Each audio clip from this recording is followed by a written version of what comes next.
Okay, so I'll say another formal for the video.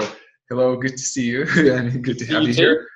Thank you very much for being open for this talk. I'm really excited about it, and so we know each other a hmm bit, but obviously most people who will be listening to this will have the first chance to get to know you.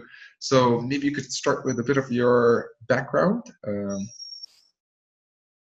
Okay. Like not martial arts background mainly, primarily, or but it can be anything Sure. you're inspired So by.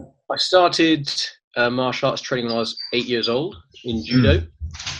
I did Judo for maybe 20, 25 years, up to third Dan. mm, When I was 17, I got my first Dan in Judo and I thought I'd broaden my horizons a little. So I started in Jujutsu and then a little bit of kickboxing, just mm, to not to any massive standard in kickboxing, just to try and supplement my striking ability in jiu-jitsu really. And I kind of found my home, I guess, with jiu-jitsu, and I've been practicing that ever since really. So the only sort of martial art, I guess, that I follow now or train in. So I'm currently a fourth Dan in jiu-jitsu in the Taijutsu Kai Association in the UK. My I suppose main interest in jiu-jitsu is the practical applications of it. So I've had a background in competing. So I was the British jiu-jitsu champion on 3 occasions, competed at the World Games on a couple of mm, occasions, won a few gold medals back in 2006, 2007, around that time.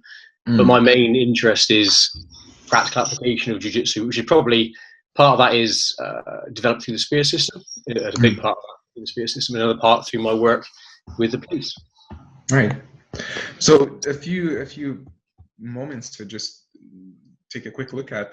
So because people will probably have some of the distant listeners will have no idea about your background. So you are involved in police as a police officer as well. That's correct. Yeah. So So I would presume for many years. yeah, so just short of 21 years. So I joined the police in 97 when I was Mm, 21. So this is my 21st year. right. Spent a large percentage of that time involved in teaching personal safety or self-defense to the police, Mm, which is partly from my background in martial arts coming into it. I had a long period of time, about 14 years as a public order trainer. Um, I was about 7.5, maybe 8 years as the lead for personal safety. So I was the guy who wrote programs, trained our trainers, mm, and kind of ran all our self-defense training for my right. police service. And then I had 5 years, 6 years on armed response, and a couple of years as a firearms trainer and a close protection officer. And then most recently, the last couple of years, I've been in an unarmed post, having been promoted. So I used to supervise a team, and now I'm more, I suppose, admin based, really looking more at strategic considerations for the running of a local section. I still have involvement with personal safety, but Right. not so much as I used to. It's not my main role by any stretch anymore. Right. There's a lot of questions which spring for me from that, but just before I go ahead, we talked also before recording about just mentioning your instructors, or do you want to do that later as we go more into your story, or what do you prefer? I don't mind, whichever fits the best, really. I mean, in terms of my background, I guess I was very fortunate. When I was a child, when I started judo at 8, my instructor was a guy called Andy Jones, who's I suppose not a name on the judo scene or martial arts scene, I guess, but an excellent, absolutely excellent instructor. He gave me a fantastic foundation to build on. Very patient, very technical. Um, just a great judo player and a great coach. I still remember a lot of the lessons that he taught me. I still pass on that same methodology when I'm teaching certain throwing aspects and such like in jiu-jitsu. Then I suppose the two people who had the biggest influence on me in martial arts and self-defense. Martial arts purely is a gent called Ross Yannicaro, who's the founder of Taijutsu Kai in the UK, very well regarded Jiu-Jitsu in the United Kingdom and renowned throughout Europe.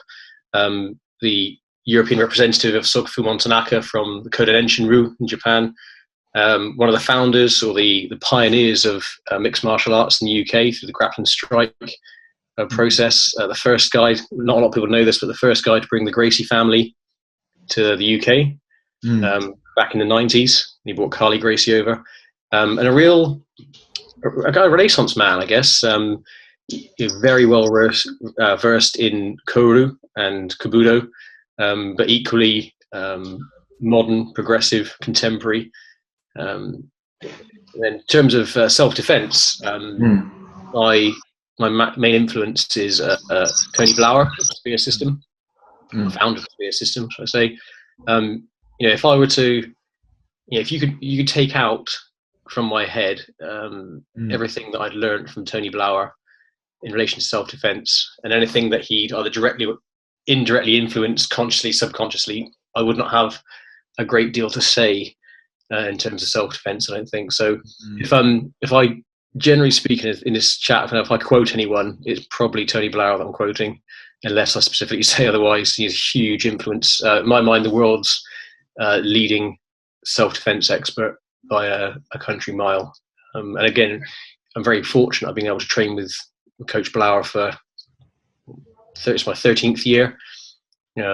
So I've been very fortunate to be keeping some great company and standing on some very big shoulders, I think. Right.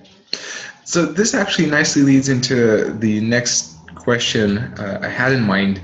So since we know each other already a bit, I heard bits and pieces about your story, and you mentioned a bit about how you were drawn into Spear, or how you became inspired about the Spear system, Spear self-defense system. Hopefully most listeners by now know what we are talking about, but if not, I'm sure they'll get the picture of what Spear is as we talk.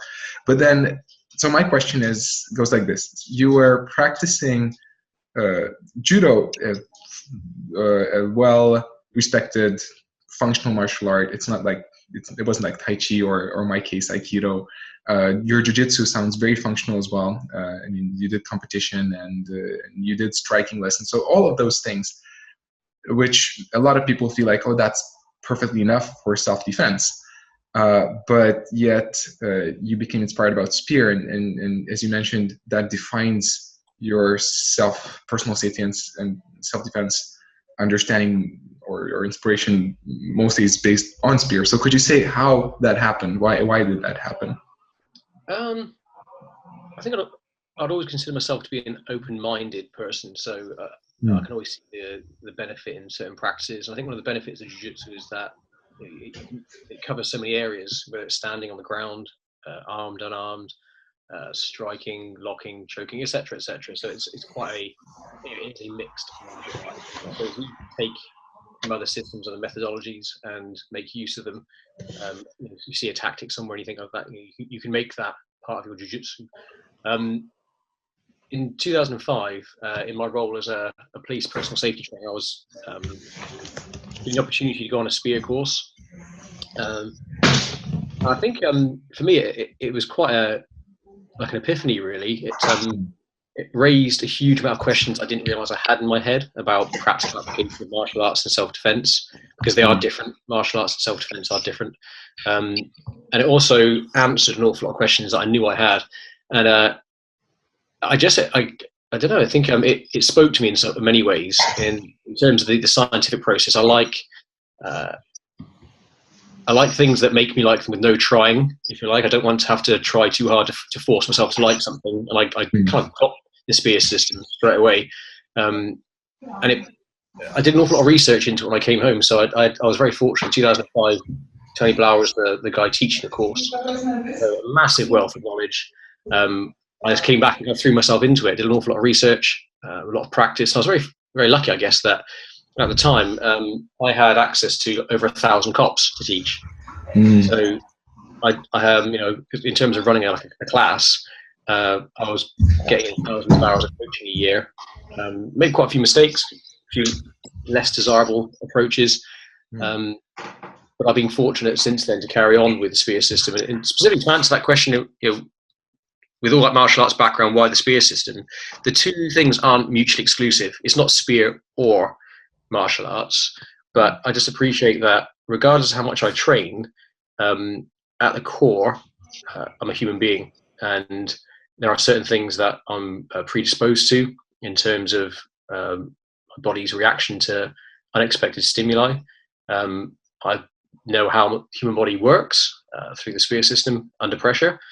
And for me, the spear system is, we was trying to explain it as those 2 seconds before the fight starts. So it gives, for me, it was a real eye-opener to how I get access to my jiu-jitsu skills. I'm not walking around as the embodiment of some jiu-jitsu practitioner. When I'm not expecting it, how do I access those skills? So I was always comfortable that, if you and I face each other and I've got a stance and there's only so many ways you can attack me, I'm reasonably comfortable I could do something. But part of that came from a sport mindset. Part of that came from a jiu-jitsu mindset, because like most martial arts, a jiu-jitsu guy attacks another jiu-jitsu guy using jiu-jitsu. Same with Aikido, karate. You move in a certain way and the bad guy moves in a certain way. Right. That doesn't happen in real life. So it just gave me a chance to say, well, actually, how can I make my jiu-jitsu more alive? How can I make it more appropriate to live situations? And also, more importantly, this is the big thing, is recognizing that there's an awful lot of self-defense which has got nothing to do with the physical realm. And that just doesn't just mean be spiritual, because lots of martial arts claim to improve awareness and such. And I don't think they do, quite frankly, unless you specifically practice it and understand human movement. And that's what I've got via Tony Blair and the spear system. I understand how bad guys move, not how good guys move, which is important to us. Right. That's a nice quote, by the way. So one thing I'm very much interested to ask in terms of what you said, but it depends if that's not necessarily the best topic, the subject you want to discuss, then let me know. We can easily cut it out. But you mentioned about those mistakes you did, if I understood correct, like as well, you were as an instructor. Why I'm asking, because I went through that for I guess a similar experience, probably with much less weight, but as many people know from my channel, doing Aikido for so many years, I had this impression, oh yeah, I know kind of what self-defense is. I never considered myself an expert, but I gave myself the privilege, if the need would arise, for people would ask me, okay, can you give a self-defense class? I was like, oh yeah, okay, and I would try to do my best, and I would believe in it somewhat. But later, when by today, when I know what self-defense, much more better what self-defense is and what self-defense is not, I realized, oh wow, that was not a very good class. I didn't do so well, actually. So is that similar, what you meant by, or are you open to talk about that? Yeah, sure, to an extent. So, I mean, generically, you only know what you know. So if you went to a boxer and asked them to teach you self-defense, they're going to teach you punching and evasion and footwork. They're not going to teach you how to fight on the ground. They're not going to teach you how to make effective use of your legs as weapons. Similarly, if you spoke to, say, a BJJ guy on average, they're going to talk an awful lot about on the ground. They're not going to be so conversant with stand-up or striking. I appreciate there's exceptions, but as a generic rule. And that's the same with anything. You naturally, any human beings naturally default to their degree of expertise, or the area of most comfort, I guess. So there is an element of that, I guess, in my practice. I'd never tried to get my students to do what I did, because I was wary of the fact that, you do martial arts for 20 years, you can't distill that into a day's class. That's not realistic. Right. Yeah. My background in martial arts gave me good depth of knowledge in terms of the technical applications. But after I did my first spear course in 2005, I started integrating small elements of it to my groups and got some great results, not just like some sort of data statistically, but also anecdotally. Some of the you could see the students getting it. You could see how they'd actually apply it. And any experienced coach can do that. You can see when the way people move. But it wasn't until I did my second course in 2008 that I realized that actually a lot of the stuff I was doing wasn't quite as good as it should be. I wasn't teaching spear as well as I could do. And like most things, we always say on a spear course, what do you do next? What's the next level? We'll come back and do another spear course. And it sounds like a sales pitch, but it's not intended to be. And again, I have a significant conscious bias towards the spear system. I'm well aware of the fact that I'm massively biased towards it. And naturally people say, you're the guy wearing the spear t-shirt, and you're the guy who teaches one of the guys who teaches courses on behalf of Tony Blair. My buy-in is entirely based on the fact that I've seen the results. So it makes sense to me. I know that personally for me it worked, but I've seen the results it's had. I went back again in 2008 and did a few more courses after that, and then was lucky enough to be asked to assist teaching the courses, and then just one of the main people running the courses, I guess, that I progressed even further down that rabbit hole, if you like, peeled the onion a bit deeper, a few more layers. But everyone's going to have less desirable practice if you don't invest in material.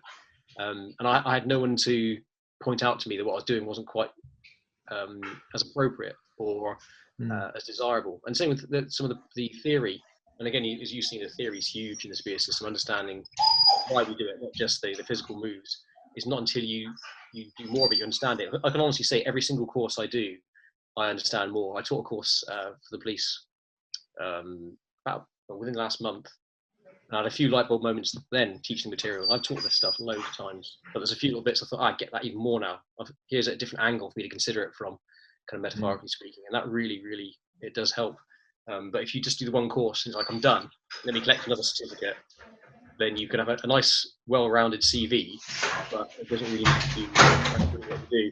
It's like if I get a black belt in Jujutsu, if I go over to a Hapkido class, I'm going to pick up the moves much faster, and I get a black belt on that. I go to Aikido, and I get a black belt on that. And next thing you know, I'm a guy with 12 black belts, and they're all primarily in the same moves. I've got no depth of knowledge. I don't understand, as well as I could. It's just collecting diplomas, collecting accolades, if you like. It doesn't really mean it. You mentioned results and police when you implemented Spear. So you mentioned it in this talk, and also I remember very well the numbers you mentioned in the course. They were very impressive. So could you say a few words about that? Like what changed? So, part of my job was to review injury data. So anytime a police officer is injured, they send an injury on duty form to our health and safety department, and then they would feed that back to us, to say, if and it is a made up stat, but if like 50% of all injuries to police officers were from headbutts, what training are we doing to try and mitigate that and try and stop it from happening? So I'd review the injury data, and that would be part of a training needs analysis to inform what we teach police officers. So, for example, if, again, this is made up, but if police officers never fight on the floor, I'm not going to put in a significant ground fighting package because the evidence base suggests that it's not needed.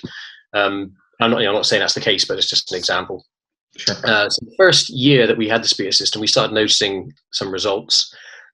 And then 2007, 2008, we didn't just teach Spear as like a block, if you like. By that I mean like a section. So like, you do an hour of handcuffing, an hour of Spear. The Spear system became the foundation. If you look at like a pyramid, if you like, the base level became the Spear system. So everything we did was either based around Spear drills, or more importantly, the system. So a lot of people look at Spear and go, we've got that block, that move. The Spear system is the study of human movement as it relates to violence, fear, and aggression. The Spear tactic is the efficient use of the forearms within that system. So the forearms are massively versatile and a fantastic tool. Like a crowbar, you can peel people away with it, you can strike with it. That's just a tiny part. It's the tip of an iceberg, or tip of a spear, if you like. If you excuse the joke. The key for us was understanding how human beings move, how bad guys move, and we integrated that into everything we did. So 2007, 2008 was the first year that we introduced it, but within a year, we noticed a significant reduction in head injuries and overall injuries to bodies. I forget the exact numbers, but it would say like 20 or 30%. But when we started to look a bit more deeply and break the data down, you could see that our arm injuries had doubled, our head injuries had halved. So, what is it we're doing that not only stops cops from getting hurt, it gets their arms hit instead of their heads? I think, well, that's the Spear system. Now, since that occurred, I've studied evidence-based practice at postgraduate level, so I'm able to look back at it that we gathered a bit more academically, if you like, and consider the counterfactuals. What was the difference? Is it because injuries went down because we had 500 more cops and everyone was given tasers, and that just didn't happen? The police force that I worked for was historically one of the worst funded in the UK. So it wasn't because of massive investment in money. It wasn't because we were training 500 days a year. It just wasn't the case. So we carried on looking at the data, And what basically transpired is my police service conducted the world's first independent research into the integration of the spear system into a defensive tactics program and the results. So over a 5-year period, our operational injuries to police officers went down by 50%. When you get senior officers kind of questioning, well, why is that? You've got less police officers. And think, hey, actually, yeah, it's a good point. We have got less police officers, but we've got like 15-20% less officers, 50% less injuries. Is it because you're arresting less people? We have different ways of dealing with offenders. So it might be that sometimes historically you'd have arrested somebody, whereas now you might issue them a ticket. And again, the data doesn't add up. So 50% reduction in injuries. Again, I can't think of the data, maybe like a 20% reduction in arrests. However, arrests for assault police went up. So more people, we were arresting people because we had no choice to. And again, important to point out the difference between assault and injury.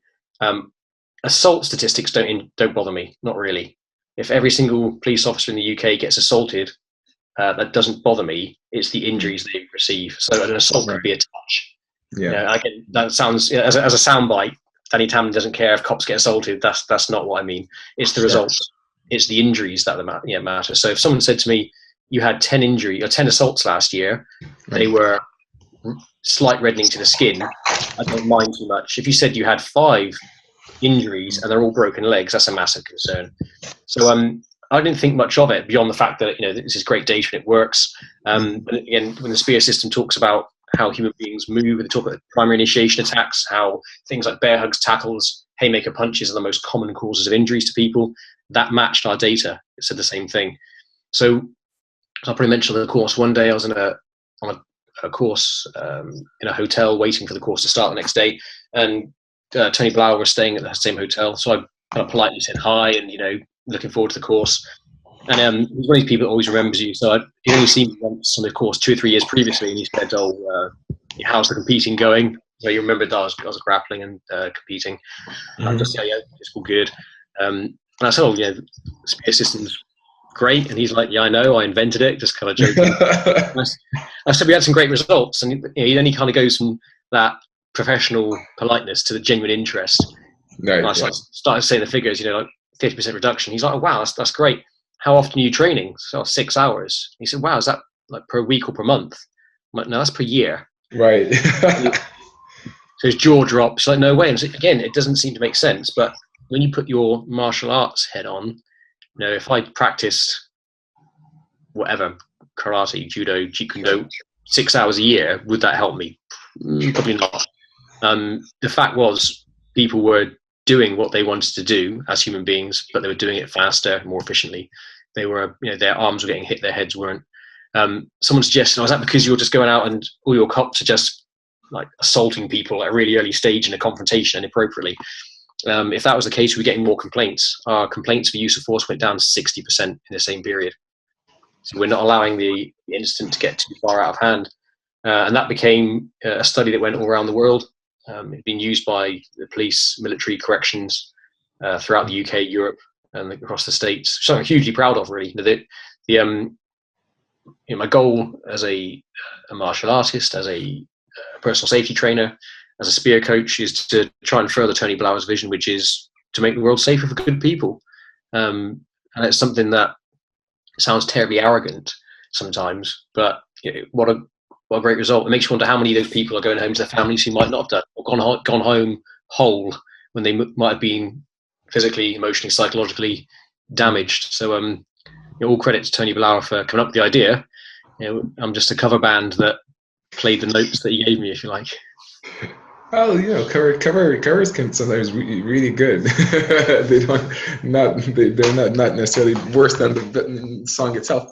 But anyway, that aside, the numbers are really impressive. I mean, when I heard them, and obviously I don't want to stick to just numbers. I mean, sure.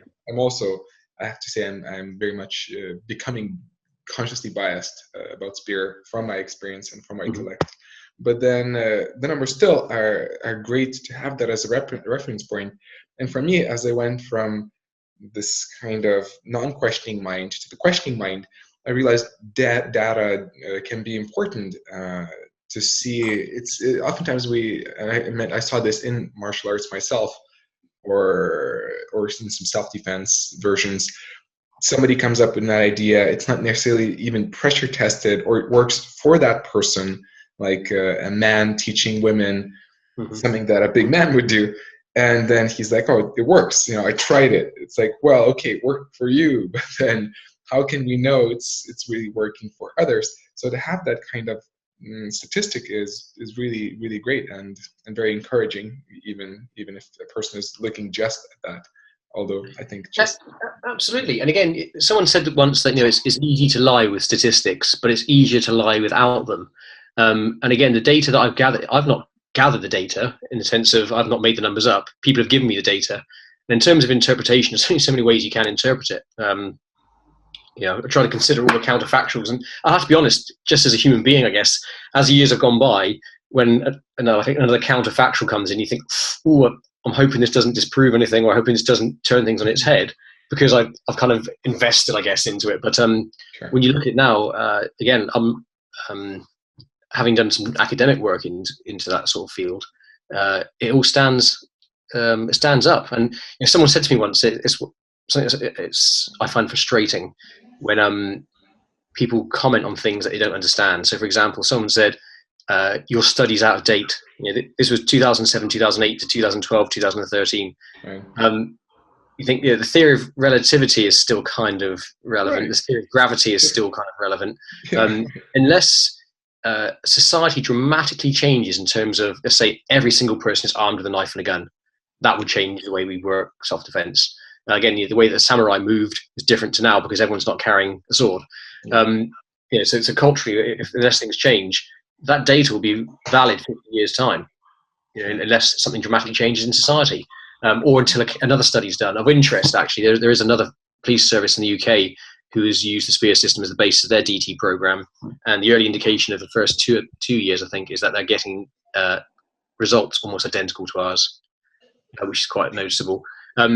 Anecdotally as well, and this is important, the view of an experienced practitioner counts in terms of evidence-based practice. If I said to you, what's your view of this this move in Aikido, and your experience counts.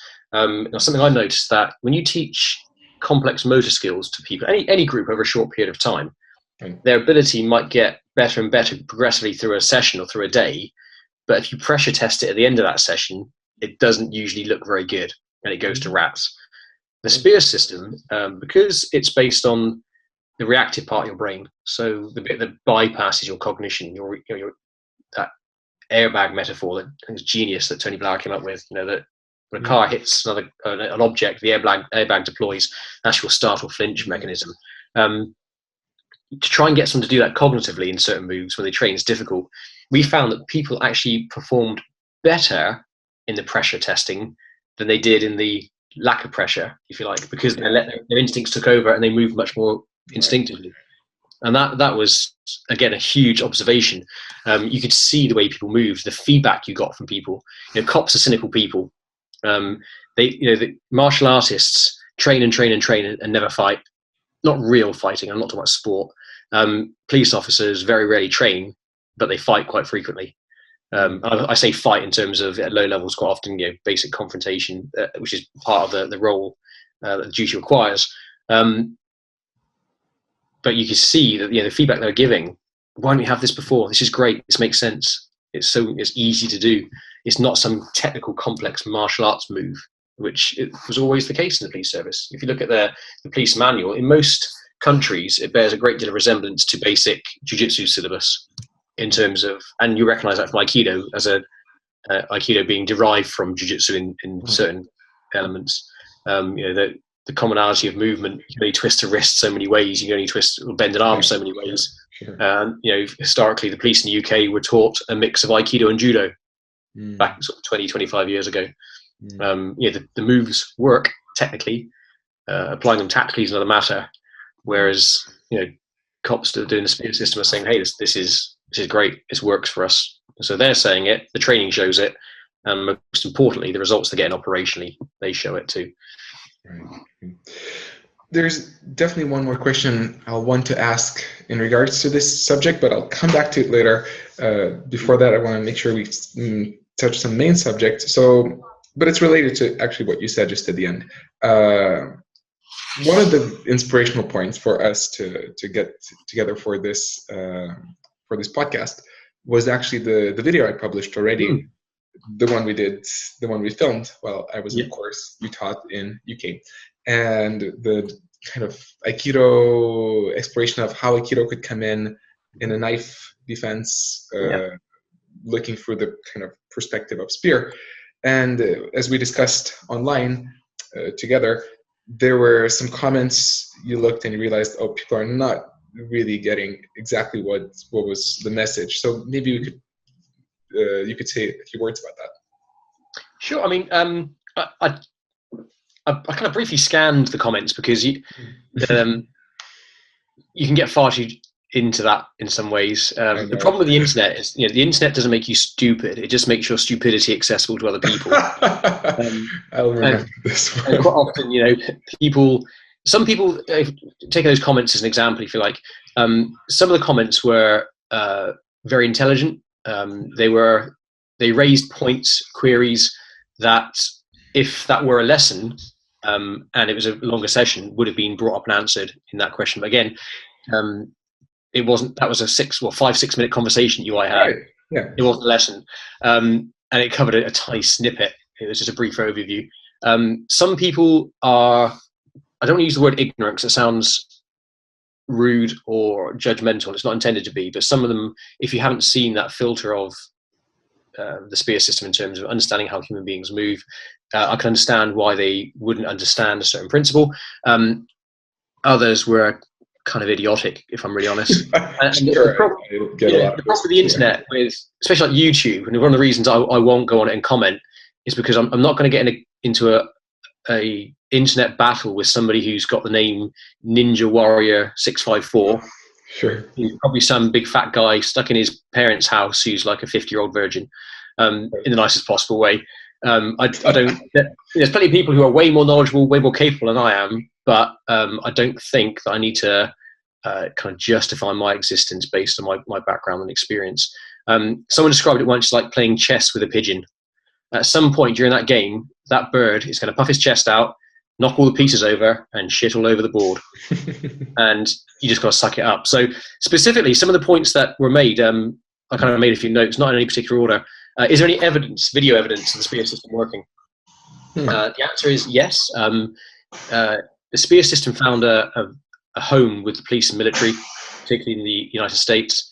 There's an awful lot of body cam footage of cops, which is not really accessible to the mainstream public for obvious reasons, showing the spear system working, either in the tactic, use of the forearms, or Tony Blauer gets emails on a weekly basis from a cop saying, or military personnel, you never guess what, I did this and this worked. In terms of video evidence, think more broadly about what the spear system is. It's based on how human beings move. Now, the litmus test for self-defense is not what you believe, is what you see. So it doesn't matter what works in a dojo. It doesn't matter what works when your fellow practitioner moves in a way that you require them to. And this is what kind of something that ruined martial arts in some ways for me with the spear system, is watch the role player, watch the bad guy, watch the attacker. When you realize that it doesn't matter how good your technique, how good your move is, watch how bad their movement is, how unrealistic their attack is. It doesn't matter what you do. If no one attacks that way, then it's pointless. What you're doing is pointless. It has its benefits, if you like, but it's like a dance move. By all means, study dance, but just don't expect that to work for you in a fight. If that makes sense, the moves. Yeah. So look at YouTube as an example, and try and find people in real confrontations using clean martial arts skills, and you won't. Find somebody just going batshit crazy fighting for their life, and you'll find a lot of that. Find people who are fighting against people with guns and knives successfully, just doing whatever comes naturally, hold on for dear life and not die. People do a pretty damn good job of it, quite instinctively. So there's an awful lot of video evidence of people just doing what people do, and that is something that's pretty powerful, really, because there are way more untrained people who've never had any martial arts training whatsoever, completely unskilled individuals who have survived violent encounters than there will ever be trained martial artists who've been involved in fights, and they're just surviving through sheer, indignation and will. If someone right now, as we're talking, is fighting off a violent attacker, a rapist, or a mugger somewhere in the world, and they're not doing it by, blending with the other person's movement, or trying to offset their balance, or performing a multiple strike combination or a lock flow, they're just going batshit crazy and fighting for their dear life. And that's, is there a video evidence? Yes, there is. Again, I'd encourage people to do their own due diligence, do the research. A couple of things, no particular order. Sure. Aikido is 90% a temi. That's why your Aikido doesn't work. You're not using a temi. Yeah. Okay, fine. Don't see that in an awful lot of demos for some reason. I can't understand why.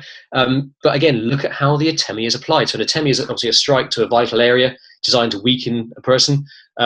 Look at the way that a lot of traditional martial arts that don't involve striking. So, for example, would you traditionally say Aikido is a striking art or Judo is a striking art? No. Is the average Aikidoka or Judoka a good striker? Technically, no.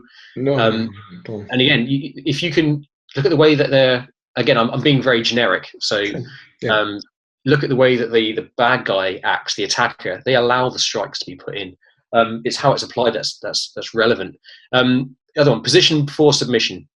That's someone suggests all you're suggesting there is position before submission. And it's kind of true, actually. There's an element of that, but don't confuse several issues here. Don't confuse submission with subdual.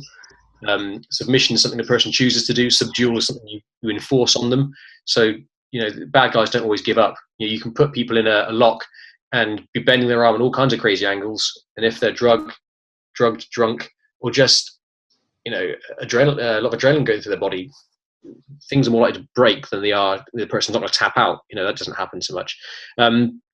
People confuse technical and tactical as well, in terms of Aikido has footwork, taisabaki, iridami. They're all elements of.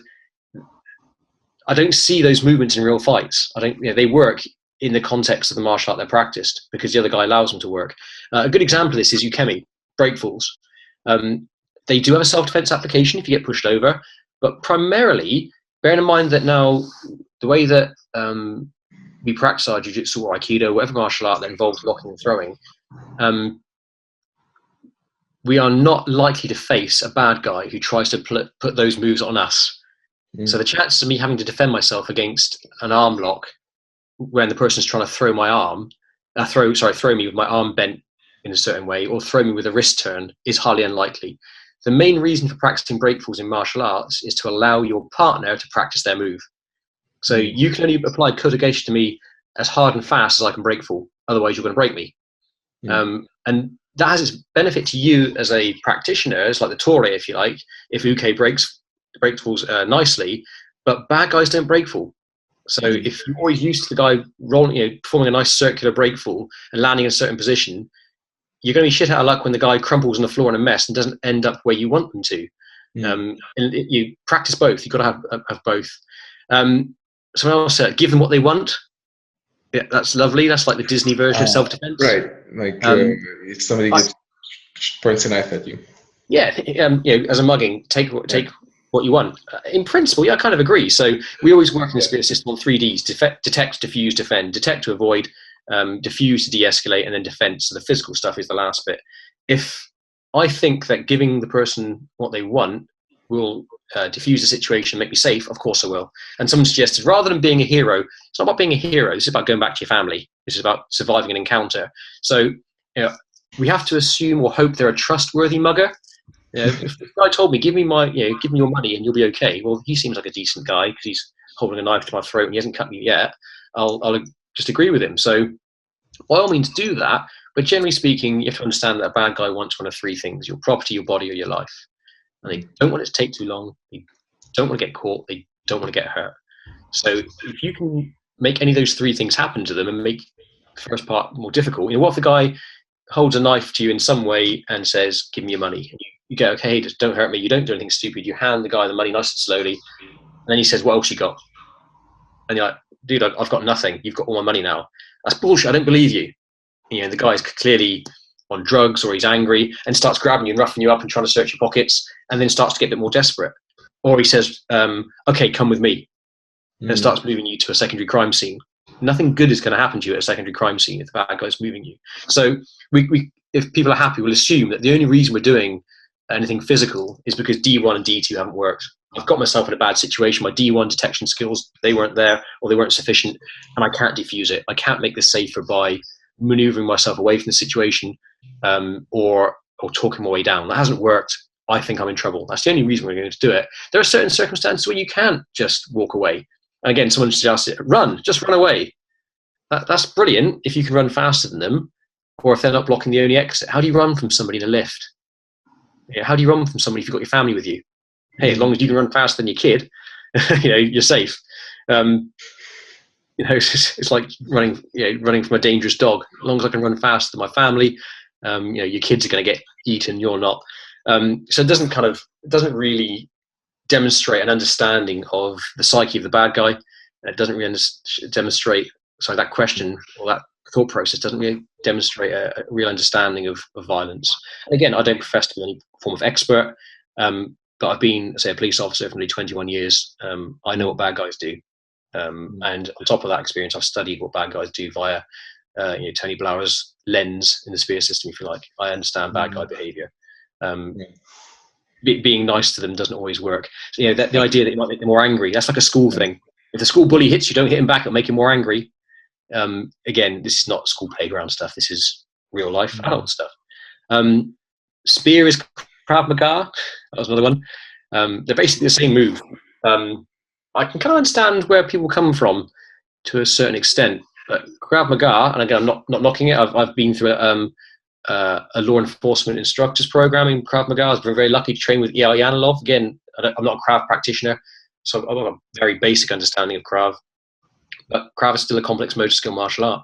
It's still pressure tested. It's still it's inverted commas street related, if you like, but it still involves complex motor skills. Someone said that the knife defense to the throat is straight out of Krav. Check this link for a more advanced version. Well, why would you want a more advanced version? Here's a more difficult, complex, technical way of doing it.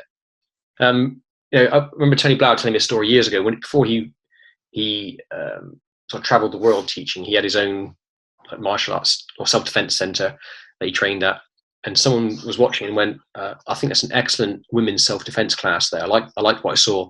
Do you have anything that's suitable for guys?" And he's like, "Yeah, it's exactly the same program." The guy's like, "What do you mean?" He's like, "Well, if I can make this work for smaller, weaker, on average females, wouldn't it work for a guy?" And people always want the technical, fancy, And again, I'm sure if you haven't found this already, people, you will find this, that when you change the way that you teach your self-defense, do people want to be genuinely safe and be in a better position to protect themselves and their family, or do they want a downgrade and a certificate and merits and such? Like, people want, in basic, I suppose, transactional analysis, that basic human psyche thing, they want a warm fuzzy, they want a certificate, they want a gold star, they want a black belt. There's nothing wrong with that. That has its benefits, but don't confuse technical with tactical. Don't confuse the trademark with the truth. I would often say, your two people want something flashy, which is why people buy into bullshit like no-touch knockouts and such like. It's a dangerous path to go down, and it's just going to get you hurt. The movement, I think that was demonstrated. I think they said there's a knife to the throat, and if the only thing I can move, like my hands can't move because I'd see it, is to knock with the shoulder. That just happens to be the closest weapon, closest target, and the thing that will clear that weapon away. If you then turn that into something technical, you then could have 500 different techniques, and it's too much to remember. Just do what comes naturally. So, are there similarities between Spear and Krav? Very, very on the surface, very, very, but no more than that. If you scratch the surface, it's not comparing apples and apples. They are apples and oranges. They are completely different, because even if you talk about martial arts which have a similar movement pattern with the arms, the process behind why we do what we do, there is nothing like it to that depth. You need to practice it to become second nature. That's the only way to be successful. That's great, a lifetime of practice. And I get, again, going into the general idea, and I'll perhaps talk about later if you want to, about the difference between martial arts and self-defense. That's part of what the word jutsu means in jujutsu, or karate jutsu, or aiki jutsu as was. It's a lifetime study. What if you get attacked tomorrow after your first class? You don't have a lifetime study. And also, again, be very careful what you practice. You might get good at the wrong thing. I'm going to move this way. But what if that's not the best move? What if your best move triggers their best counter? You know, you need to do what's worse for the bad guy.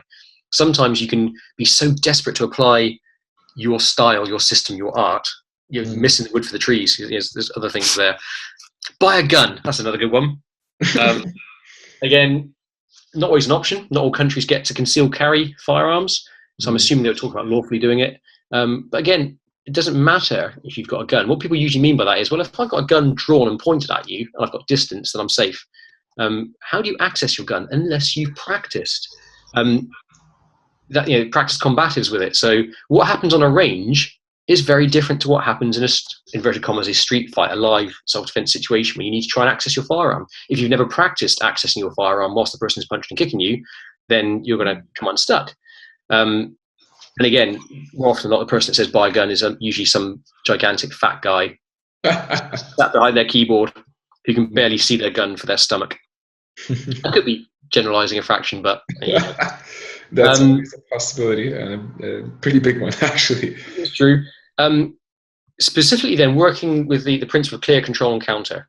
Don't knock it away at clear, because then you've got to try and deal with a moving weapon and you've moved too far away. Again, there were some good points that raised with that. Don't knock it away too far. What if the weapon's moving?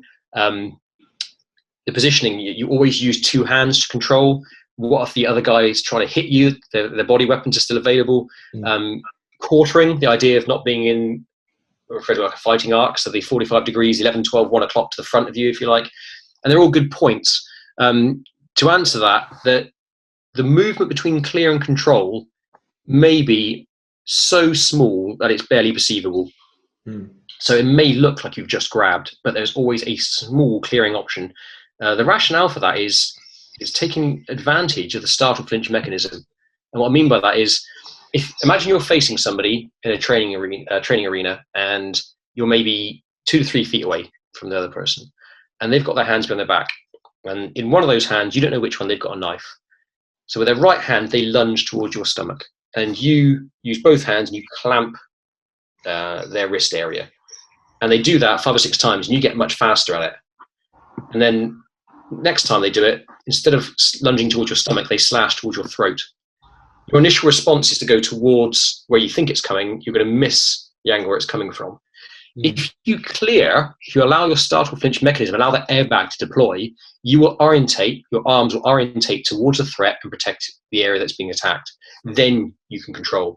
It may be that the perception of it, in terms of it was filmed, you can't even see the difference between the two.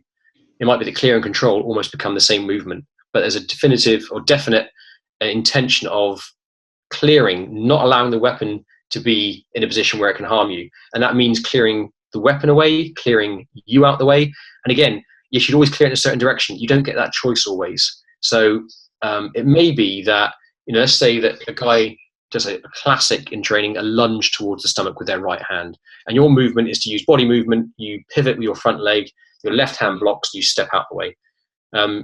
Try that when you're both stood against a wall and you can't move to the left. Or practice it when you're lying on the floor and the guy's above you.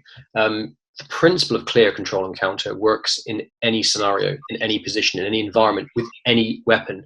Then the technique comes at the counter stage. In terms of if you're holding on with both arms, the other guy can use their weapons. Yeah, that's a good point. You won't always be holding on with both arms. We'd always advocate using 2 limbs to control one, perhaps. But that might be by wrapping the arm with your arms. It might be by clamping the arm. It might be by pinning it. It might be that you're operating inside the person's arms or outside the person's arms. You don't always get a choice. You get what you get. The bad guy controls the fight. Absolutely right. They can use their other tools, their other hands to punch and hit you. That's a very fair point. However, if someone attacks you with a knife or threatens you with a knife, I'll keep it to that at the moment because that's the scenario that we were talking about. If someone threatens you with a knife and you start to grapple with them and protect yourself against that knife, they are now fighting over a knife. So they're just as likely to use 2 hands to try and grab hold and stop that weapon being brought back towards them. Again, statistically, if someone attacks you with a weapon or threatens you with a weapon, if they're disarmed in any way, they are more likely to try and run away.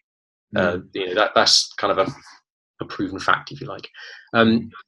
As just as clear and control are so close together, we're not going to do some big dance, that we were talking and discussing some principles. You might be clear and controlling for a second or 2 seconds, or it might go on for some time. The sooner you can start introducing parts of your body, tools to parts of their body, targets, we're starting to be tactical. Now that might mean that as soon as you've grabbed, you drop the headbutt on them, or you pin them and put a knee strike in. So yeah, absolutely start hitting them as soon as you possibly can. Don't just hit them though. Someone said, have you not heard of a Temi? Just use a Temi strikes. What's happening to this arm that's waving around? One punch, one kill. Bullshit. Yes, you can hit people when they get knocked down, but people take a serious amount of damage. People can be punched and punched and punched and don't care. So it might be that, you can do that. What if the guy's wearing a motorcycle helmet when he mugs you? And again, I'm aware of circumstances where that's happened. And your move is, I'd always go for the throat, or I'd always punch him in the face. Well, good luck. You're going to get smashed up hand. It ain't going to have much effect on that person. You take what's there, which is why a lot of the drills in the spear system we looked at, Range Rover, the ECT process, emotional climate training, looks at making you think outside the box, being a bit more open to ideas. The demo wasn't realistic. No, you're right. It wasn't realistic. It wasn't a demo. It was a conversation. If that were a class, you might get a point with that there. But again, the key is pressure testing it. But you have to go through a process. You don't, your first boxing lesson, they don't say stick some gloves on, get in the ring and spar. You learn footwork. You learn body movement. You learn how to jab, punch, how to uppercut, etc., etc. That I think that's a bit of a lack of understanding there. If you couldn't pick up that was just two guys talking about some basic applications of principles, you need to broaden your horizons a little bit, without being too rude. But I don't want to say the guy's stupid, but it's stupid. Someone else, they say a great one. Create and maintain distance. How? Like you get the choice. Like you can control it. If you can run away, run away. But again, I don't understand how people think that they can just suddenly back away and move away. Moving away from danger more often puts you in more danger. And the last thing that really kept to my head is if you really need to defend yourself, you've got no chance. If the guy really wants to cut you at some point, you're dead. What kind of process is that? So just not learn any martial arts self-defense. And again, it simply isn't true. It's like saying rule number 1 in a knife attack, you're going to get cut. No, you might do. You might well get cut. There's a good chance of that. But in terms of your mindset, if all you're thinking is I'm going to get cut, I'm going to die, where's your motivation if your expectations are so poor? What are you visualizing? You're stuck in a fear loop of I'm going to get cut, I'm going to get cut. You may deal with it afterwards. Learn first aid. Learn how to put a tourniquet on yourself. Learn how to use the clothing you've got to try and stem the flow of blood if you have to. But there are plenty of people, again, look on the internet, who fight back against people attacking them with knives or threatening them with knives, as was our scenario. It was just a threat. It wasn't someone trying to stab us. That's just nonsense. If that's what you're going to accept, then your children aren't going to see their father again. Your parents aren't going to see their kid again. What if they're with your family? That's well, my family. Fuck, then bad luck. That's nonsense. Don't fight back. It won't work. I don't understand why you'd be looking at something about self-defense if that's your mindset. For that person saying that, perhaps they're right. Yeah, you're right.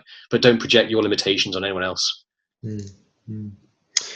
One in relationship to what you're saying, one of the most one of those quotes which inspired me most, I heard Coach Blauer say it in one of the talks podcasts I listened to, that the question of what level of imperfection will you become satisfied with? I think I'm quoting that right. Yeah. And that really resonated. That really struck me. And when you talk about all those keyboard warriors that were commenting, I hear it almost sounds like a lot of them came up with this, through their research, came up to this kind of in-between answer, like give away what you have, and that's it. And they became satisfied with that question. There's no more, but what about that? What if? But what about that? There's something extra. There's something more. It doesn't always work, but some people really seem to like to just have that answer. Oh, that's that. I have that box covered. That's done. No live pressure testing. No questioning. It's really crazy, I find, and I think it's great you're questioning that and kind of encouraging people to not stick with just a blunt idea and kind of somewhat answer. So I if think that makes sense. it is really important, I think, to have a questioning mind. You can still be respectful, but if any student says, would that actually work? Your answer should be yes or no, or let's just pressure test it, or yes, I think it would, and this is why. Not just bow to your sensei. don't you dare. And martial arts are a hierarchical system. It's the kohai senpai relationship from the Japanese relationship. You don't question that authority. There's a good reason for that, because no one wants to find out that what they're teaching is bullshit. Sometimes it's as simple as that. There's an element of, I think, people not wanting their power base to be criticized. If you're a 10th dan in whatever else and you're renowned as being the best at what you do, at no point is it like you want to stop and go, yeah, do you know what, that doesn't really work. So the spear system talk about being like a scientific approach. What I mean by scientific is it's reproducible, it's testable, you can challenge it, you can try and we put a principle up on a pedestal, you can try and knock it down. I'm reminded that there's a story that Richard Dawkins, an evolutionary biologist, talks about, where his lecturer at Oxford University taught a principle of science, something to do with the brain works. I think off the top of my head, I don't remember exactly, for like a period of 15 years. And then one day he's at a lecture and someone disproved what he said. So it proved that this guy was really well renowned. He was wrong. And he went up to that person, shook his hand and said, thank you. Thank you for proving me wrong. Thank you for contributing new knowledge. Would you get that in the martial arts? Thank you for proving that my systems doesn't really work. Thank you for proving that actually, I'm not making people safer. You're not going to get that. So that's one side. The other side, I think, is people always want to have, or quite often want to have, someone else look after their problems for them. Tell me it's going to be okay. So if I convince myself that actually, do you know what? Hand on heart, I don't really have much faith in my skills. I don't think this is going to work. I don't want to tell anyone that, but here's an answer. I will get out of this because I'll just give the person my property and that will end it. And the more I say that to myself, the more I convince it becomes like a self-fulfilling sort of prophecy. And that's my go-to answer. Don't worry, I'll give that away to the person. And I can kind of hide my insecurity and my lack of ability behind that sort of shield, if you like. But the difficulty is, deep down, I know that that's nonsense. I know it's not true. The analogy I use in the course is that the world's not flat. You can believe it is, and you can deny all the proof, but again, I don't want to start another discussion. I don't think there's that many people in the world who genuinely believe the world's flat, and everyone in Australia is not actually in Australia because it doesn't exist. They're all an actor, and you didn't really fly there, and everything is a big conspiracy by NASA. There's going to come a point people go, come on, this is just silly. But some people are so invested in their systems that, again, think about all the flack you've got for questioning something. How dare you, tread on Sensei's grave? And it's like, no, just being honest and just trying to say, does it work? Prove it to me in some way. Pressure test it, and that should be the answer. Does this move work? Pressure test it. Put on some protective clothing, get some high gear on, and pressure test it. Well, no, I couldn't because my technique's too deadly. That's your first bullshit sign straight away. I didn't want to hurt the guy. Another bullshit sign. Pressure test it. And if people are unwilling to pressure test stuff and start coming up with answers like, what I do is too deadly, you can't do it safely, they're probably lying to you or themselves. Yeah.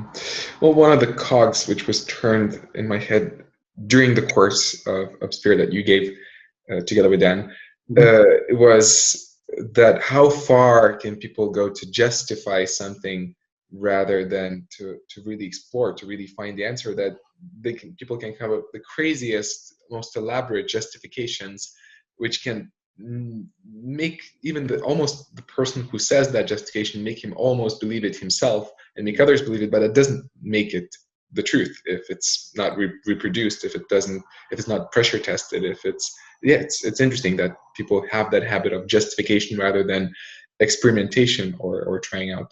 So it's one of those things that it bothers me in terms of I don't want anyone to be unsafe, if you like. So I don't want someone who's spent the time investing in XYZ martial art to then find out it doesn't work and it harm them. But I'll be honest, that's kind of their choice as an adult.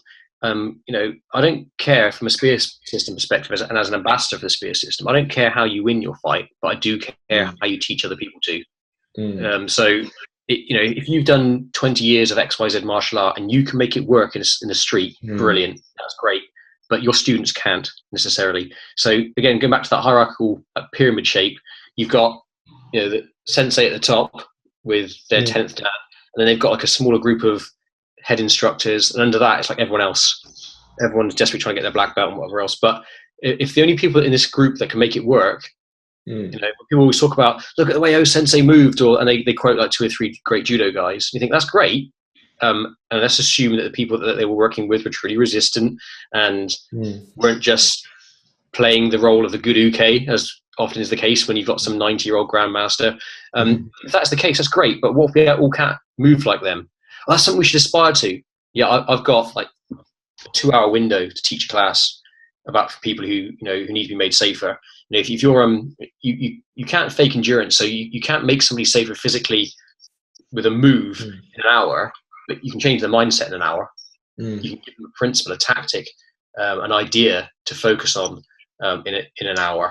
And again, I'd highly recommend, if you look at the No Fear podcast, KNOW, No Fear, from Coach Blauer. And in particular, there's a subsect of that called the No One Special. He always used to get emails from people saying, "Look, hey, I'm not a cop, I'm not military, I'm no one special, but this happened." The amount of people who have applied the stuff that he teaches, his learning, in a really simple fashion. I got a bad feeling, therefore I acted on it, I did this, I followed this strategy. And there's some incredibly inspirational people on that who have been through some really or avoided some really horrible situations. He's getting emails all the time from people saying, "Hey, I just did one of your classes 10 years ago. This happened." It's incredible, absolutely incredible. What you're not getting is, well, you do get it, but I don't think it's so true. I did just one lesson of XYZ martial arts, and I was mugged, and I did this. And you think, well, I just did one lesson of judo. This guy attacked me, and I just kept punching him in the face because of my judo. What judo class did you go to? We got taught about punching in the face in the first session, or it just. People want to please their sensei. I think sometimes it doesn't really help. Truth. Sure. Well, in relationship to that, one question I wanted to ask as well, and this may form it in a bit of a tough and a bit of a difficult way, but maybe it may work. So if you would have to say kind of the worst misconception in martial arts on what self-defense is, what gets misportrayed in the worst case, if you could change that one thing or address that one thing, could you narrow it down to something specific? I mean, maybe hard to do just in one thing. I mean, there's so much, but if that would be the question. I can narrow it down to 2 things, I think. Okay. First thing is stop watching films, movies, because Aikido works. Well, how do you know that? Well, because Steven Seagal did it in, right, okay, no, that's choreography. Yeah, but Kung Fu works because Jackie Chan, look at the outtakes. Those are arguably both very, very talented people who work with other very talented people, and it's called choreography. So there are very few fight scenes. There are some people who are like, Liam Neeson does it in Taken and Batman does it in his movies, therefore it's real. No, it's choreographed. It's completely made up. So, unless it's CCTV footage, body cam footage, dash cam footage, it doesn't count. And again, the second part of that, if you like, is don't confuse the categories, because it links. So within the spear system, Coach Blauer came up with a description of 4 categories to explain this question, if you like. Category 1 is all martial arts, judo, karate, Aikido, etc. Anything with a do or Jujutsu at the end of it, etc. Category 2 is combat sports, so the sporting elements of boxing. Tomiki Aikido arguably is a sporting element. Judo, boxing, kickboxing, etc. Category 3 is reality-based self-defense, which is category 1 and 2, where people wear like combat trousers and say the word "the street" a lot and talk about eye gouging. It's the same thing as category 1 and 2, though, in most fields. And category 4 is real violence. If you understand the difference between the categories, that will explain, in my mind, the difference between martial arts and self-defense. Martial arts, combat sports, category 1 and category 2 have certain benefits, but they're mostly mechanical. in terms of they teach you how to throw a good quality punch or kick, or how to use your leverage against somebody, or understanding how the body moves in terms of you twist a wrist this way or twist an arm that way. They have conditioning benefits. As you've noticed, that, think about how your body's changed, how your movements changed from doing something like MMA and BJJ, where there's resistance, compared to Aikido. That's not to say there aren't benefits of Aikido, into physical benefits, but they are very different from category 1 to category 2. Category 2 won't give you awareness. So let's say you are, whenever people have this discussion, someone's like, that's bullshit. Put your spear system against my Thai boxing and I'll kick your ass. Okay, I'll quite accept that you'll beat me. I don't have a huge ego. That's fine. You'll beat me. It's completely irrelevant. It's not a one-on-one fight. How does your martial art, your combat sport, whatever it is, raise your awareness of real life violence in terms of understanding pre-contact cues, indicators that a person's getting violent, understanding a person's posture or body language. I don't just mean fighting posture, but recognizing that if you've got a guy stood outside a shop somewhere and he's leaning against the wall, one of his feet against the wall, hands in his pockets, and as you walk out with a bag full of shopping, the guy stops leaning against the wall, takes his hands out of his pockets and stands up, both feet on the floor. How is your MMA going to pick up on the awareness of that unless you're teaching it? We talk about your Aikido's lacking because you don't understand the teachings of O-sensei, that Zanshin and Maiai and all these kind of things. And quite frankly, they're just words. If all you say to somebody is, don't forget, have good awareness, don't forget, check for escape. If that's what you're saying, be mindful of the signs the person gives you when they're becoming angry. Well, unless you're practicing that and visualizing that, you've got no idea what they look like. Unless your training replicates real world violence and what the bad guy does, always come back to what the bad guy does and how they look, you're not practicing for violent encounters. You simply aren't. The vast majority of stuff, which is reality-based self-defense, which again, it's kind of a ridiculous term if you think about it. You don't advertise water as being wet or ice as being cold. Those are key ingredients in that description, if you like. If they don't meet that criteria, then water is not water if it's not wet, and ice isn't ice if it's not cold. Self-defense isn't self-defense if it's not based in reality. Just doing some sort of move on the ground in a gi, but saying the words in the street and in a real life encounter doesn't suddenly make it fit for purpose for a category 4 real violent encounter. Look at the spear system's got this, that, and the other, which is an XYZ martial art. Tony Blauer was coming out with this stuff in the early to mid 1980s. Someone mentioned, I won't mention the system, but the spear looks like this system. They're very, very, very similar. What do you think that is? Which came first?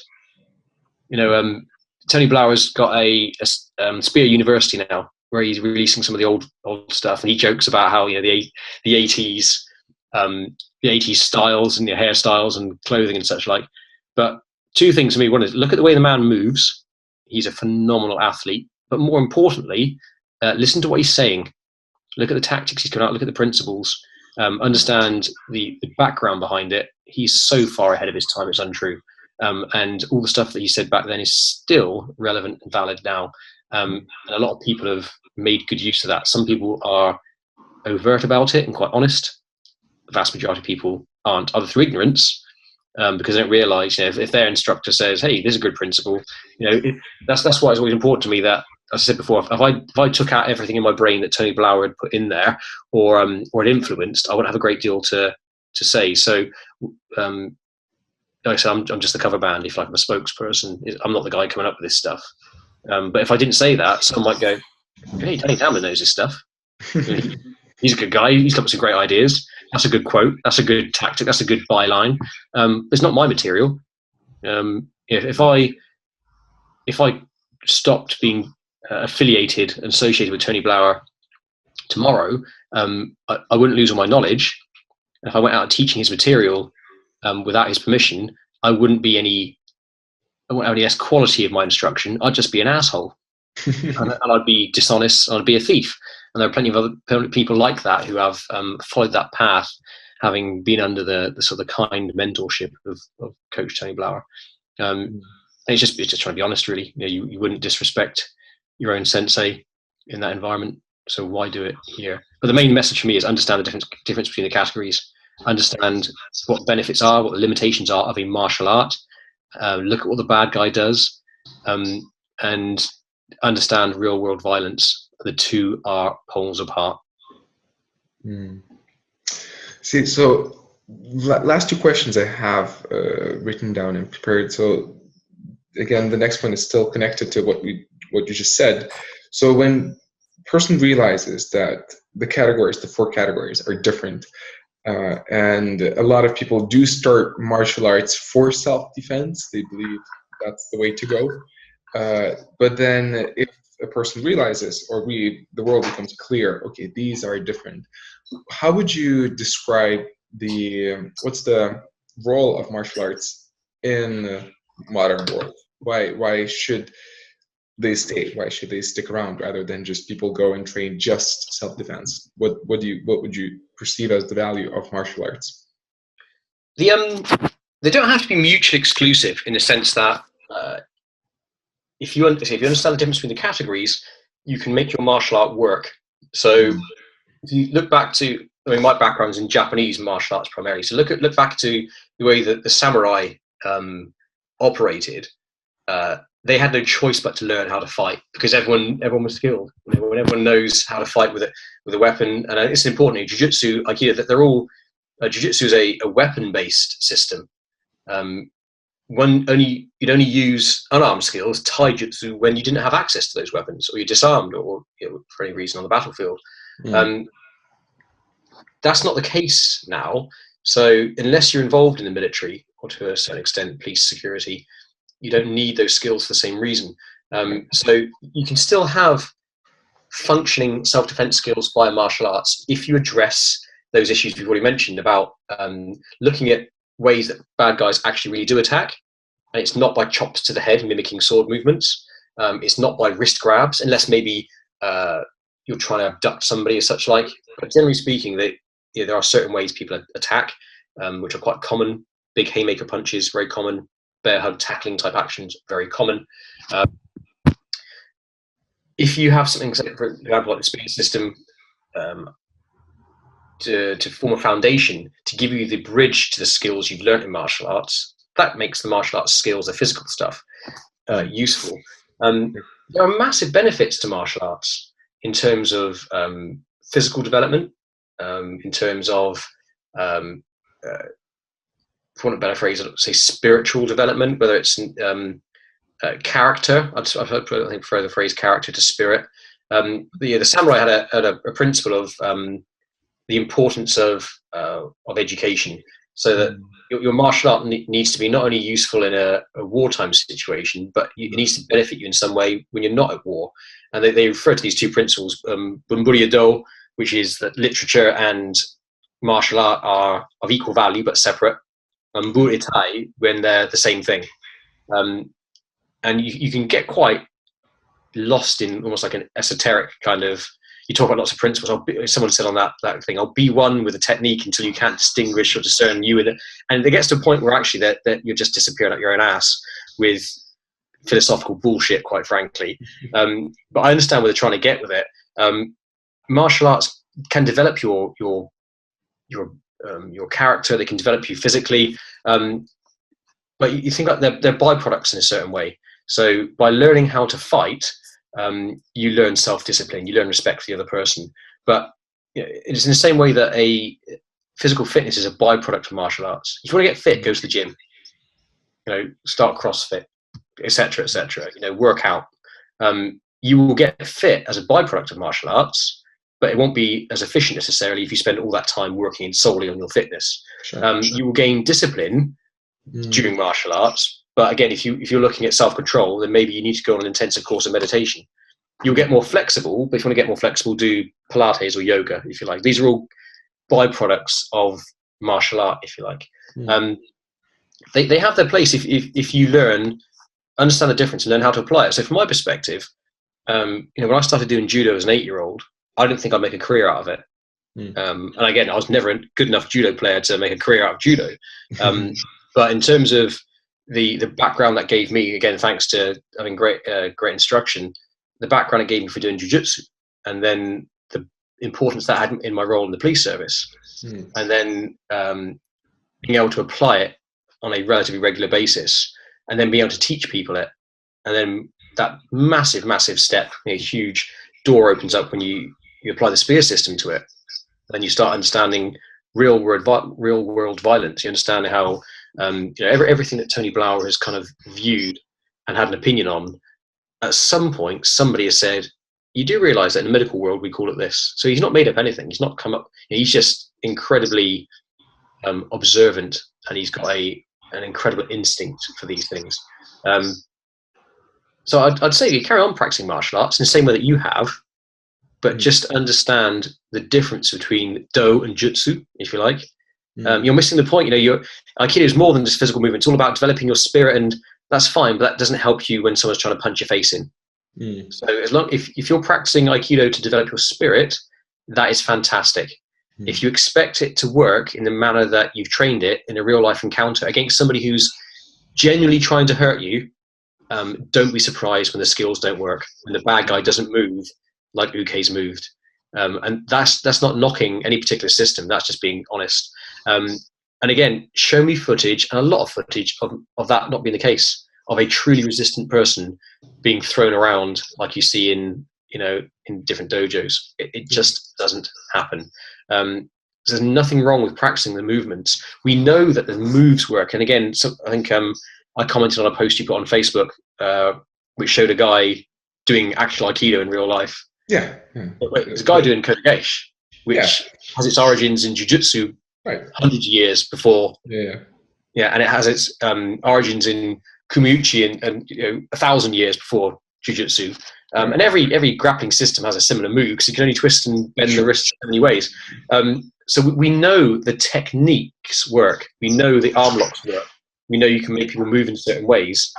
How you apply those locks, those moves, is a completely different matter. So again, come back to clear, control, counter as an example, as per that video. Once you've isolated a limb, you control the person to a degree. Once you've achieved a position of physical dominance over somebody to an extent, and you're also emotionally and psychologically in control of yourself, and again, it might take a couple of seconds, then you can start applying techniques. But don't expect a technique to suddenly appear out of thin air. And if people say, yes, because you're not practicing enough, again, you're living in a dream world.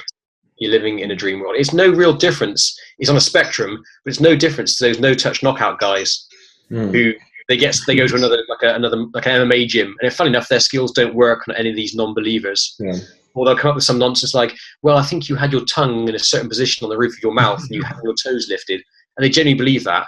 And worse off, their followers believe it, which is criminal. But it's just the far end of a spectrum where people say, when a bad guy attacks you like this, you're not saying, sorry, no, that never happens. Bad guys don't attack like that. And it's like, you just don't understand. Well, bad guys don't attack like that. You could guarantee, going back to samurai, how they would attack, because when you're wearing armor, there's only such a range of movement you could work on. And Jiu-Jitsu became formulated in certain schools, where some schools focused on percussion and striking more so than some schools focused on grappling or arm locks or strangles, etc., etc. There's only so many ways you can move. After a battle, samurai would write down in scrolls, Makamono, how someone moved. Be mindful of this technique because X amount of people lost their arms because their elbows were too flared when they did something with the sword. So keep your elbows tight because unless you understand that background and depth, they're just moves. It's like applying a kata. Again, if you think you'll probably get a lot of heat for this, but if you honestly believe that kata is going to help you in a self-defense situation, I don't really agree. In fact, I don't really agree. I don't agree in the slightest. I think, again, kata in category 1 has its benefits in terms of balance, technical expertise. If you want to try and apply these moves, which are hidden in kata, get someone in a protective suit on, ask them to go through a role play, bump into you in the bar, and the guy turns around to you and says, what's your fucking problem? You're like, well, I'm really sorry.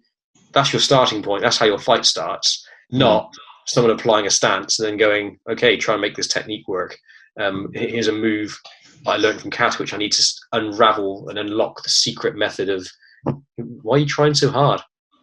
It Yeah. make it difficult. Sure. Well, the last question I wanted to ask officially that I prepared, it's actually a question from myself as a new, still kind of developing self-defense spear PDR instructor. And I thought maybe I could ask it off the record, but at the same time, I realized it's a great opportunity for people, if I'll ask you that question, it's a great opportunity for people to see how you think, how you answer these types of questions when it comes to that. And I think it's a fairly simple question in a certain degree. But the question itself is, if a woman asks you in a self-defense class, in a spears class, how do you recognize an attacker? How should a woman recognize an attacker? How would you answer such a question? What would your answer be, if I can ask, of course? I'm curious as to why a woman? What's the difference between a woman recognizing an attacker and a guy recognizing an attacker? So actually, there's a background to this story, of course. So I'm preparing to give a class, self-defense class, where mostly women will be involved, and I asked them to let me know what questions are interesting for them. And one of the women I know is interested in that question, and I was kind of picking around my thoughts when I realized that that's the question. I was thinking, okay, what's the best answer? How should I answer it? And I know some of the layouts I would answer it, but you, as a professional with so many years experience now, I was just very curious, if you were in that situation, how would you answer? But of course it doesn't have to be based on a woman. It can be just, how do you recognize an attacker, a possible predator, mugger, etc. So because I have a few different ways my mind would go to answer such a question, so I'm very interested to know how would you answer that question?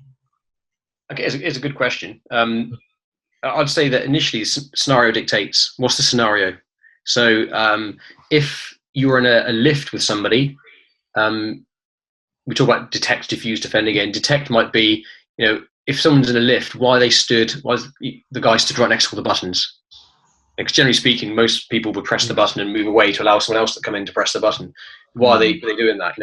If the lift was 10 foot by 10 foot, it's a big lift. Is it likely that guy's going to come and stand right next to you? So if they do come and stand right next to you, why is that? The proximity. Anything which breaks a social norm, a social barrier, that makes you feel uncomfortable. The way they look at you, whether they're target glancing. Sometimes it can be alarm bells about the way they ask questions of you. You meeting anyone? That kind of thing. Well, what you mean is, if I attack you, are you going to have backup pretty close by? Is your boyfriend or husband close by, or a friend with a mobile phone? The scenario can be different if you're in a vehicle. So a good one, a simple thing. If you are a lady it can be anyone, but a lady going back to a car in a car park, how many people will press the remote control on their car 20 feet away from their car? They walk up to the car, beep, and then they unlock their car. All you've done is announced, that's my car, I'm walking towards it. It's unlocked now. So you've given a signal to other people. So that scenario is different, clearly, to the elevator scenario. I'd recommend more generally, look at YouTube, look at videos of people that get attacked. What sort of things does the bad guy do? And common things like might be looking over shoulders to see who else is coming. Again, they don't want to get caught. They don't want to take too long. They don't want to get hurt. They want your property, your body, or your life. Look at the way that human beings move. So you've got that point when the outset, if you like, when you get a bad feeling.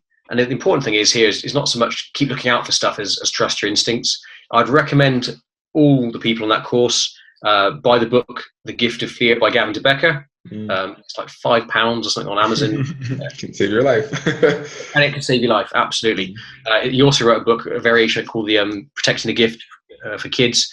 Some great information out of uncommon sense, really is. If you've got kids or you're involved in teaching kids, get that book. Simple as that.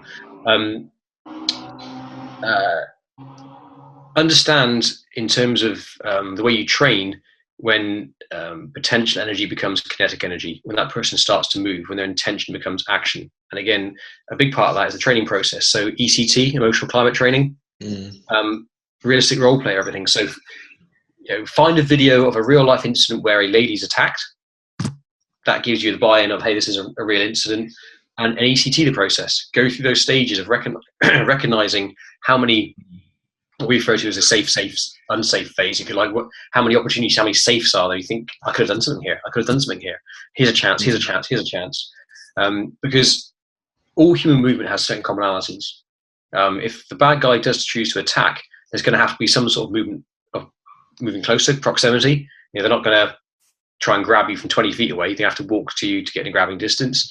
There's going to be movement of the shoulders, movement of the hips, movement of the knees, some sort of athletic movement, which suggests they're going to either grab or punch or launch themselves towards you in some way.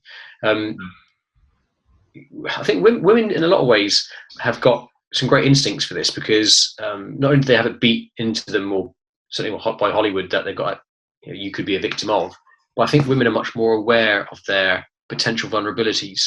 If you asked your average woman, has it ever been the case you've ever worried about, for example, becoming a victim of rape by being out late at night? I imagine that a large percentage of women have said, yeah, that's a concern I've had at some point. But if you asked your average guy, they probably wouldn't say the same thing. But statistically, I think way more men are victims of violence in the street, if you like, in that sort of that context, than women are. Women obviously are statistically higher representatives in terms of sexual assault. That's because your average male is stronger than your average female, but also male sexual assault is also massively underreported. Right. Yeah. But these things still do happen, but a lot of people don't want to talk about it. Understandably, socially, it's still a challenging topic. I appreciate, again, like most things, is a very long-winded answer, but I'd say it's study human movement, watch the videos, and from those videos make realistic replications, if you like. So go through a process where there's a lot of information. I'd highly recommend to anyone have a look at YouTube for Tony Blair and the Spear System. Look at the Facebook pages. So again, type in Tony Blair on the Spear System on Facebook. There's an awful lot of good information there. Check out Spear University. And specifically, now to give you a very short, easy answer to that, when I talked about the No Fear podcast and the No One Special aspect, there are 2 or 3 ladies on that who have been involved directly or indirectly with Tony Blair and his training. So they've gone through a process where they've been to a seminar, and at some point later on, they become a subject to violence. Listen to what they have to say, because I'm not a woman who's been attacked. They are. They've got way more experience than I have in that field. Listen to what they say about the descriptions of the feelings they had, about the pattern of movement, the things the bad guy said. That itself, you could listen to that and it'll save your life. Simple as that. It really is that simple. But I can't recommend that enough. First-hand knowledge of people who've applied this, who aren't special forces, who aren't police officers, who aren't MMA fighters. Listen to these normal individuals. No one's special, but they did something incredible. So I'd really recommend that as a resource for you and your students. Get the ladies to look at that. It's all freely available on Spotify. Yeah. Nice. Thank you.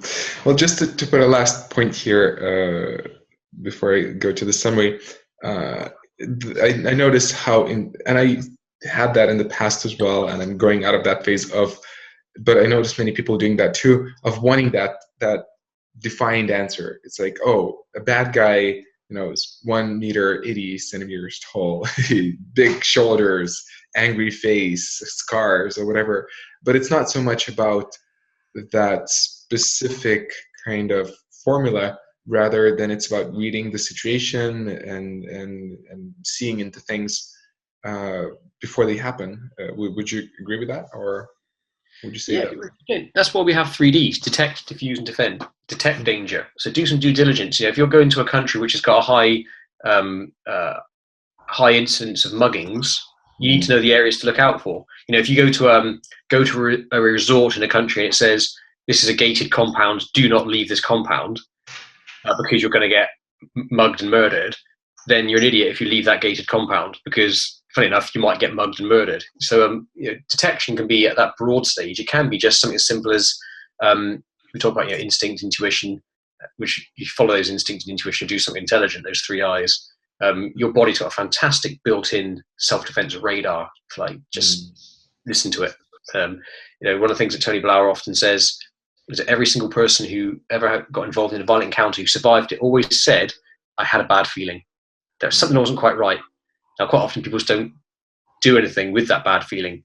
I had a student of mine years ago. I used to run a martial arts class, and she used to travel around the world a lot. She was tiny. She was like 5 foot tall at most. And she made a point. She said, whenever I travel, I always tie my hair up. So it's partially to stop it being used as a handle, to grabbed. But even if that's unlikely, it puts me in the mindset. As soon as I put my hair up, I'm thinking, choose safety. And that's one of the things in the spirit system we always say is choose safety. Safety, self-defense is taking yourself out of the situation if you can, not being there in the first place, detecting that danger.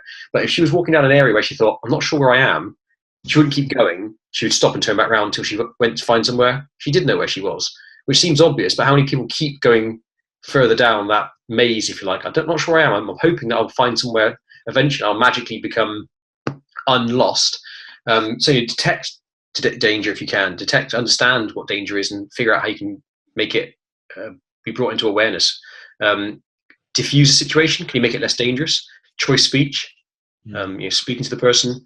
Distractions. It can be something really as simple as if some guy says, how could a guy like you defend against a guy like me? And you say, you're exactly right, mate. You're much bigger than me. That's why I always carry a fucking big gun. Sorry? Something like in the States, that's certainly a very believable thing, because a lot of people do carry firearms. That might be something as simple as just trying to distract the person. And the classic, if you like, is the ATM strategy that Coach Blauer talks about. If someone tries to mug you, and you put your cash machine in the ATM, you see some guy. So you put your cash card in the ATM, you see some guy behind you, and you press cancel and start wailing the machine. Where the fuck's my money gone? All my credit cards are cancelled. This is bullshit. Then they're not going to try and mug you with anything. You've got nothing. Again, quite a lot of people have used that strategy on this No Fear podcast. They describe male and female in various situations using a variation of that strategy to devalue themselves. The defend bit is the last bit. You've missed opportunities to not be there in the first place. You haven't going to talk your way out of it, or try and convince the person. If someone's, if you said to somebody, look at all these videos around here. I've got everything's on CCTV. Everything's being recorded. Is that going to deter the person? Then no one wants to get caught. Generally speaking, it might do, it might not. But there's an awful lot of chances, if you like, before you get to that hands-on stage. If you think of self-defense being something purely physical, you've missed the point. You've really missed the point. You can make someone safer by talking to them in an hour. Just by giving them an idea, a strategy. But you can't fake endurance. The difference between capacity and potential, you can't suddenly become better. Capacity is what you've got. Potential is what you could have. You can change someone's thought process. Got a fly here. You can't make someone fitter. You can't make someone technically better, just like that. But unless you understand that, I always refer to it as being that spear filter. Understand how human beings behave, physically and mentally and emotionally and psychologically. If you understand that, you've got an idea of a foundation for learning self-defense. It's got nothing to do with if a bad guy attacks you in one of these fanciful ways. And you spend hours and hours learning how to do stuff. You're getting good at the wrong thing, stuff that's not going to help you in a real situation. Cool. Well, this was, and thank you very much for the answer. And this was the last official question I had. And while I'm thinking in my mind, this is such an endless subject, so I wouldn't be surprised if there would be an inspiration point to continue the subject somewhere in the future. But also, there's only that much information that anyone who listens to this can get into their brains at a single time. But with all that said, with all that you shared, is there anything else you would be inspired to kind of put that cherry on the top of the cream, or is there anything else you would be inspired to leave for the audience to think about or to just hear? The main things, I guess, I'd say to people, keep an open mind. There are some people who are going to comment on every single one of your posts on YouTube and call you an asshole. And no matter what, you can give that person a secret to eternal life and then winning lottery tickets, and they'll still say you're a dick, because that's who they are and who they want to be, and you can't change that. There are some people who are going to listen to the explanations I've given to the questions raised on that YouTube clip and go, that kind of makes sense. I got that. I understand what you're saying. Some people still might not understand it, and some people are still going to say, bullshit, you need to go and learn XYZ system because we'd kick your ass. And again, that's fine, crack on. I'm not going to spend my time trying to convince people. It's like playing chess with a pigeon again. If you want to knock over all the playing pieces, puff your chest out and shit all over the board, you carry on. I can't stop you being a pigeon. It's in your nature. You're a rat that flies. That's absolutely fine. But keep an open mind, challenge things. The main thing for me is start looking at all your martial arts demos, whether it's on YouTube or whether it's your instructor. Watch what the bad guy does. By all means, be amazed at the technical prowess of the good guy, but look what the bad guy does. Don't confuse the categories. That's a biggie. And in terms of the spear system specifically, a couple of people said, I'm kind of skeptical about the spear system. Good, you should be. You should be skeptical of everything. You should be intelligently question things. Don't take anything on face value. That doesn't mean you have to be a dick. But I'd say if you're unsure about the spear system, try and find a course. Speak to somebody who actually knows what they're talking about. That's a frustration I've had. I've been to other police forces in the UK, and you say, "Oh, do you use the spear system?" Yes, we do. And, how does it go down? Say, well, the students think it's shit. Really, we've had some great results, but also the feedback we get is fantastic as well. And then you see them teach it, and I get it. Yeah, that's shit. You're teaching it really badly. And you see that with any martial art. There are some people who are practitioners of any art who are very good at what they do, and some who are very bad at what they do, and they do a disservice to that system or art or style by being poor practitioners. But in terms of the spear system, which is again that thing for me that underpins everything that I personally would do, not only as a practitioner and in a role where I've been forced, I suppose, to use martial arts skills, if you like, and as part of the duty of a police officer, if you like, to step into a dangerous situation, for a better phrase. But more importantly, my role as somebody who teaches other people to do that, be mindful from an intelligent perspective of criticizing something you don't understand. So if all you understand about the spear system is people flinch, you can't teach people to flinch. Again, nothing to do with the spear system. We're teaching you to recognize the flinch, incorporate the fact that it will happen, and more importantly, convert that startle flinch, because it's a fantastic, it's that free airbag, that free chance to, here it comes, and wind up. It loads ballistic properties in your muscles. It's a fantastic tool. It's going to happen as well. So I don't care who you are. I know for a fact that if an unexpected stimulus is introduced to you, no matter how skillful you are, you're going to flinch in a real situation. And you can say as much as you want, no, it won't. I know for a fact it will. For a fact, to a certain extent, it is going to happen. Should you train other martial arts afterwards? Yeah, absolutely. As long as you recognise their value, but you can't be too good a grappler or too good a striker. Definitely train sensibly, train diligently. But I'd recommend the big thing is understand the difference between the four categories. Keep an open mind in doing so, because you can sit like this, with your fingers in your ears, shouting la la la la la. I don't want to listen.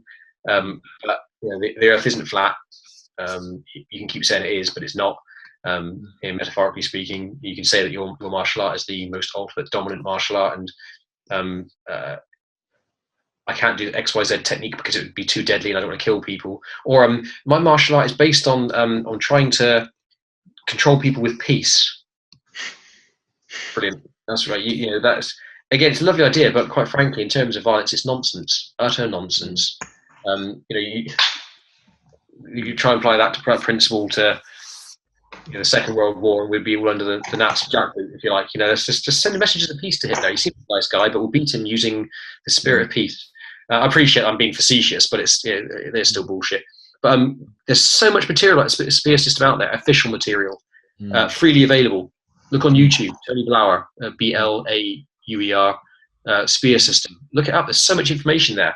If you're not quite sure about something, do further research. Don't watch a 5-minute clip and go, don't get it. Do some more research into it. And ultimately, get yourself on Facebook. Ask a question. Just try and be intelligent with it. Some people get this. Some people will understand and take the challenge. Other people will be threatened by it. How dare he say that my martial art doesn't work? And he missed the point entirely. You can't change that person's mindset. That's entirely up to them. But say keep an open mind, be intelligently critical, but don't deny the evidence. Because when the evidence is there, it's kind of hard facts. The only reason I'm here saying the spear system's great, it's nothing to do with me personally, although I've got great physical benefits from it, and D1, D2 skills as well as the D3 stuff, which is just as important. I've seen the results it has when you apply it to other people's training. And again, results that are repeatable over and over and over again beyond any complex skill system. And that's the me. It works for anybody at any time. Cool. Great. Well, so in a moment, I'll stop the recording before I just want to have a quick chat before we completely end. But before I stop the recording, I wanted to thank you very much for your time, for your answers. I also wanted to thank you very much for bringing me into this world of self-defense and spear system.